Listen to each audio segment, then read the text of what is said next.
এটা বুঝতে পারি না, এটা কি শুধু আমার সাথে হয় না অন্য কারোর সাথে হয়। কোথাও ঘুরতে যাওয়ার আগে মুখে ব্রণ বেরোবে, মুখটা কেমন হয়ে যাবে, আর ওই ব্রণর দাগ তো ভরে যায়। নমস্কার বন্ধুরা, আশা করি সবাই ভালো আছো।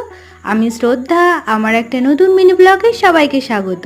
ওই যে বললাম ব্রণ, তার সাথে তো আছে চুল, যা চুল পড়া পড়ছে, মানে আমি এরপরে টাক ছাড়া আর কিছু হব না। ফেসবুক ঘাঁটতে ঘাঁটতে হঠাৎ একটা ভিডিও চোখের সামনে আসে, সেখানটায় মানে দেখাচ্ছে যে মুখে নাকি ব্রণ হলে এই ফিটকারি বা এইগুলো মুখে দিলে নাকি অনেকটা ভালো হয়। তো সেই জন্য আমিও লাস্ট উপায় এটাই মাখছিলাম। তারপর চলে এসেছি মায়ের হাতে হাতে কাজ করতে। আর আজকে তো যেহেতু আমার নিরামিষ দিন ছিল, রবিবার, আর আমি তো রবিবার উপোস মানে নিরামিষ খাবো। সোমবার যেহেতু উপোস করবো, শ্রাবণ মাসের দ্বিতীয় সোমবার। ভিডিওটা ভালো লাগলে অবশ্যই লাইক, কমেন্ট, শেয়ার ও সাবস্ক্রাইব করো। আর নিরামিষের দিন না সেরকম সত্যি কিছু খেতে ভালো লাগে না, তাই একটু ছাতু খাচ্ছিলাম। রান্নাঘরে চলে এসে নিজের জন্য রান্না করেছিলাম আলুর তরকারি আর বেগুন ভাজা আর ভাত। কারা কারা শ্রাবণ মাসে সোমবার উপোস করো অবশ্যই কমেন্ট